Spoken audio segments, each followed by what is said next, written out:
In 2002, the Lord spoke to me. I was sitting on my recliner at home, and He spoke to me and said that we'll be in the streets of New Orleans, in the city, feeding the homeless.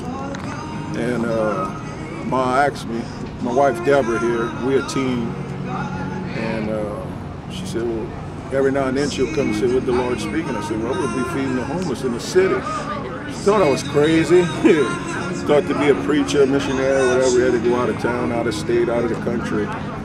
But the Lord wanted us here on the streets of New Orleans. You know, it's we both come from the drug and alcohol background, and a lot of these people, that's where they at.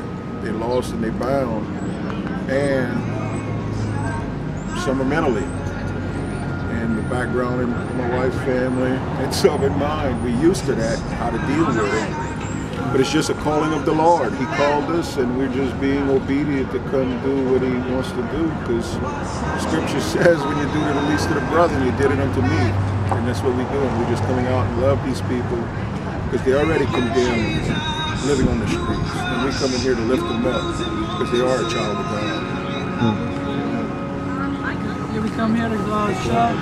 We come here to love, to share the love, but also to love. And to tell them how great our Father's love is, and how much He loves them and cares for them and wants to deliver them, heal them, save them.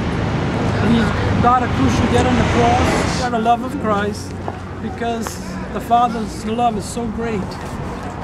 And to fellowship with us, He sent His Son, that we can have that fellowship with Him. He wants a family. He loves people, and we're His people, and they're His people. And we always say God does not make junk. So when He sees them, He doesn't see junk. He doesn't see what they are. He sees who they are. And He sees the future. And if one thing we can do, we can see these people through God's eyes. If you can see these people through God's eyes, then He can use you on the streets. But until then, that's what He wants, to fill you with His love and compassion for these people. Because most of them has been rejected, they're outcasts, they've been thrown out on the streets with their family, friends, a lot of them without parents to guide them, and they're just thrown on the streets to do drugs. Like one right here, this is our son Isaac. We've been knowing him for about 4 or 5 years, and we just come out here and love him.